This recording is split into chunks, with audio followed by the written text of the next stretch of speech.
So hello guys, it's me Ayush और मैं तुम सभी का वेलकम करता हूँ चैनल के एक और ब्रांड न्यू वीडियो में। और आज से हम लोग चालू करने जा रहे हैं वाइकिंग्स के सीजन 5 को। और आज के इस वीडियो में हम लोग एक्सप्लेनेशन करने जा रहे हैं वाइकिंग्स के सीजन 5 के एपिसोड नंबर 1 का। So now without wasting any more time, let's get on to the explanation. So episode की स्टार्ट सीगर्ड के अंतिम संस्कार को दिखाते हुए होती है, क्योंकि पिछले सीजन में आइवर ने सीगर्ड को जान से मार डाला था और इस पूरे अंतिम संस्कार के वक्त हर कोई बस आइवर को ही देख रहा होता है, उसे घूर रहा होता है, उसे गुस्से से देख रहे होते हैं लोग। फिर अंतिम संस्कार खत्म होने के बाद आइवर अपने बचे हुए भाइयों से बोलता है कि वो सीगर्ड को जान से मारना नहीं चाहता था। सीगर्ड ने उसे गुस्सा दिलाया, उससे कहा कि वो एक रियल आदमी नहीं है, जिस वजह से आइवर ने गुस्से में आके सीगर्ड की जान ली। और वो भगवान की कसम खाते हुए बोलता है कि वो जान नहीं लेना चाहता था सीगर्ड की, मगर कोई भी आइवर की बातों का कुछ जवाब नहीं दे रहा होता, जिसकी वजह से आइवर वहां से चला जाता है। आइवर के जाने के बाद ऊबे बियॉन से बोलता है कि हम इसे तो अपनी आर्मी का लीडर नहीं बना सकते। एंड बियॉन जवाब देता है कि ये तुम्हारी प्रॉब्लम है, तुम आइवर के बड़े भाई हो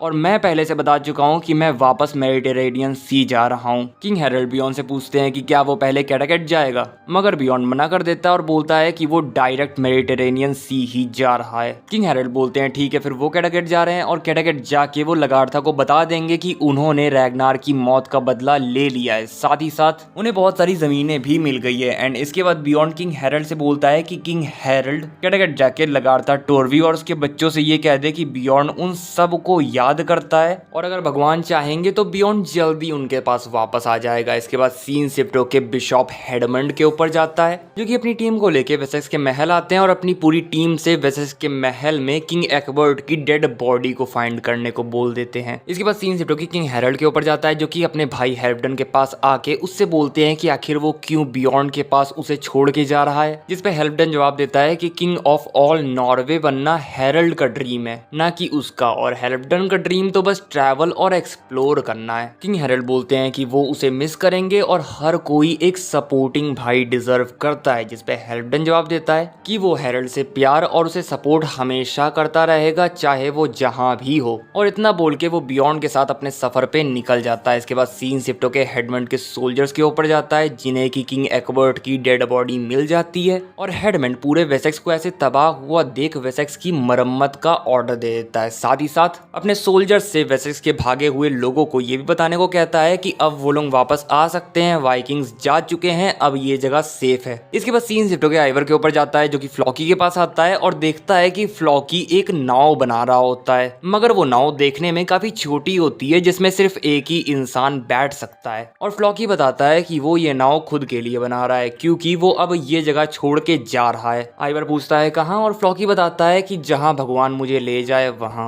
आइवर फ्लॉकी को रोकने की कोशिश करता है, उससे बोलता है कि रैगनार मेरा बायोलॉजिकल फादर जरूर होगा, मगर मेरे रियल फादर तुम हो फ्लॉकी, और मुझे तुम्हारी जरूरत है, मैं नहीं चाहता हूँ कि तुम जाओ। मगर फ्लॉकी आइवर को समझाता है कि अब उसका यहाँ पे कोई नहीं है, जिस वजह से उसके पास कोई कारण भी नहीं है यहाँ रुकने का। आइवर फ्लॉकी से बोलता है कि अगर फ्लॉकी यहाँ से चला जाता है तो आइवर पूरा अकेला हो जाएगा, क्योंकि उसके भाई उसे नहीं समझते हैं। जिसपे फ्लॉकी उसे गले लगाते हुए उसे कंफर्ट करता है, मगर रुकने के लिए नहीं मानता। इसके बाद सीन शिफ्ट होकर बिशॉप हेडमंड की तरफ जाता है, जो कि किंग एक्बर्ट को एक प्रॉपर क्रिश्चियन फ्यूनरल देते हैं। जिसके बाद वहां वो बंदा आता है जिसने कि किंग एक्बर्ट को ईस्ट एंग्लिया की जमीनों के कागज बना के दिए थे, और वो बंदा यहाँ आके बिशॉप हेडमंड को बताता है कि किंग एक्बर्ट ने ईस्ट एंग्लिया की जमीनें वाइकिंग्स के नाम कर दी हैं। हेडमंड ये बात सुन के बोलता है कि किंग एक्बर्ट को ऐसा नहीं करना चाहिए था, और वो बंदा बताता है कि किंग एक्बर्ट के पास ऐसा करने का कोई हक ही नहीं था, क्योंकि उन्होंने एथेलवुल्फ को किंग बना दिया था, एथेलवुल्फ को अपना क्राउन सौंप दिया था। जो सुन के हेडमंड खुश हो जाता है और लॉन्ग लिव द किंग बोलता है। इसके बाद सीन शिफ्ट होकर एथेलवुल्फ उसकी फैमिली और उसके सोल्जर्स के ऊपर जाता है, जहां हम देखते हैं कि कोई अननोन बीमारी आ गई होती है, जिससे कि वहां के काफी सारे लोग एंड इवन एल्फ्रेड भी बहुत बीमार होता है एंड उन लोगों की हालत बिल्कुल सही नहीं होती है। इसके बाद सीन शिफ्ट होकर फ्लॉकी के ऊपर जाता है, जिसने की अपनी नाव बना ली होती है और वो बस वहां से निकलने ही वाला होता है, मगर तभी वापस से रैगनार के बेटे आके फ्लॉकी को रोकने की कोशिश करने लगते हैं, मगर फ्लॉकी उनकी बात नहीं मानता और वहां से जाने लगता है। ऊबे और हेवित्सर्क चिंता में होते हैं कि कहीं फ्लॉकी समुंदर में गुम ना हो जाए,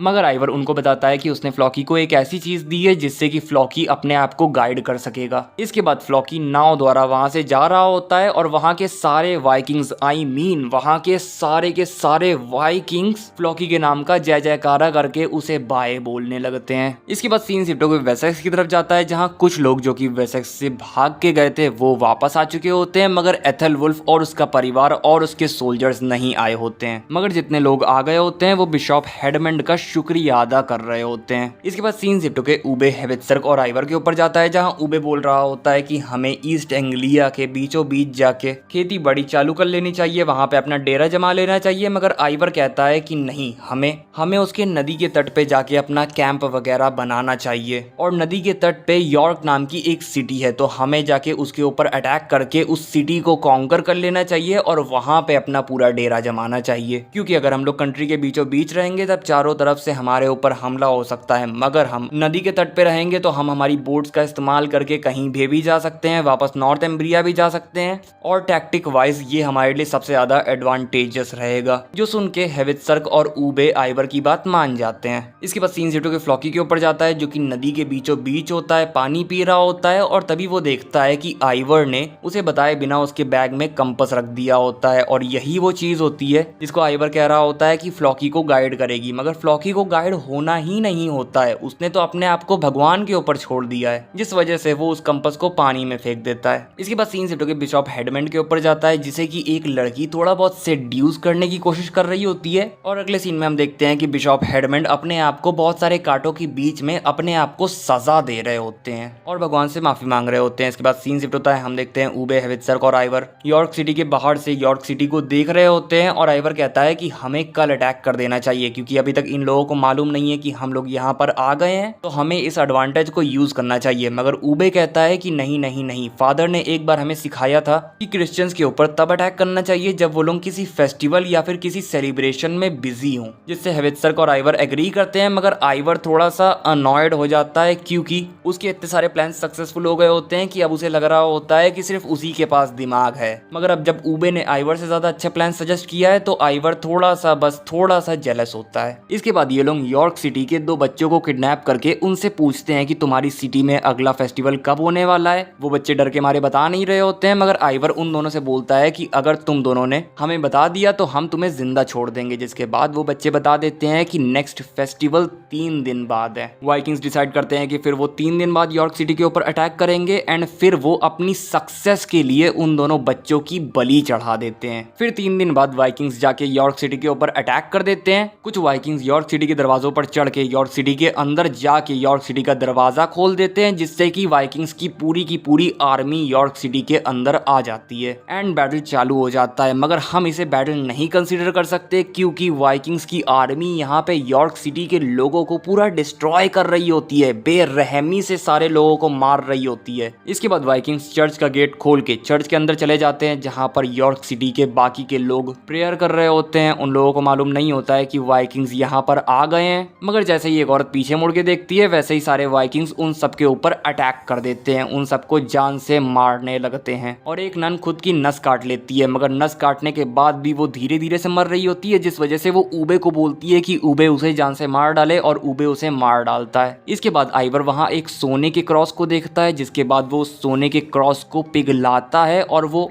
खोलते हुए गोल्ड को प्रीस्ट के मुंह के अंदर डलवा देता है, और फिर घोड़े द्वारा उसे लिथाड़ने के बाद हंसने लगता है। अगले सीन में हम देखते हैं वाइकिंग्स ने यॉर्क सिटी के ऊपर कब्जा कर लिया होता है, और आइवर कहता है कि ये जीत मेरे भाइयों के नाम। मगर ऊबे उसे ताना देते हुए बोलता है कि हाँ, सीगर्ड के भी नाम। इसके बाद सीन सिटो के कैटागेट की तरफ जाता है जहां हम देखते हैं कि अब गूथरम बड़ा हो गया होता है। टोरवी उसे ट्रेन कर रही होती है और फिर बताती है कि गूथरम के बायोलॉजिकल फादर यानी कि जालबॉर्ग काफी ग्रेट वाइकिंग थे। ये बात करेक्ट है कि रैगनार ने जालबॉर्ग को मारा है, मगर ये बात भी सही है कि अभी वैलहैला में रैगनार और जालबॉर्ग दोनों साथ मिल के मजे कर रहे होंगे। इसके बाद सीन सेट होता है, किंग हैरल्ड अपने साथी वाइकिंग्स के साथ कैटागेट आ जाते हैं। वो उम्मीद कर रहे होते हैं कि ईगल यहाँ पे उनका वेलकम करेगा, मगर लगार्था को देख के वो सब समझ जाते हैं। इसके बाद वो लगार्था को बताते हैं कि हम लोगों ने रैगनार की मौत का बदला ले लिया है, साथ ही साथ हम लोगों ने खेती बाड़ी करने के लिए जमीनों को भी हासिल कर लिया है। लगार्था बोलती है कि ये बात बियॉन्ड ने मुझे यहाँ आके क्यों नहीं बताई, क्या बियॉन्ड मर गया है? है, जिसपे किंग हैरल्ड बोलते हैं कि नहीं, रैग्नार के बेटों में से सिर्फ सीगर्ड ही मरा है, बियॉन्ड सही सलामत है और वो यहाँ पे इसलिए नहीं आया क्योंकि उसे मेडिटेरेनियन सी जाके अपने सफर को वापस से कंटिन्यू करना था। लगातार फिर उनसे पूछती है कि आप यहाँ पे एक्चुअल में किस लिए आए हो। किंग हैरल्ड बोलते हैं कि मैंने बता तो दिया, मैं यहाँ पे सिर्फ इसलिए आया हूँ ताकि मैं आप सबको बता सकूं कि हम लोगों ने रैग्नार की मौत का बदला ले लिया है। मगर लगातार कन्विंस नहीं होती और किंग हैरल्ड से कहती है कि कहीं आप यहाँ पे इसलिए तो नहीं आए हो क्योंकि आप सोच रहे थे कि एगल ने मुझे हरा दिया होगा, मार दिया होगा और अब वो कैटागेट के थ्रोन पे बैठ के आपका इंतजार कर रहा होगा।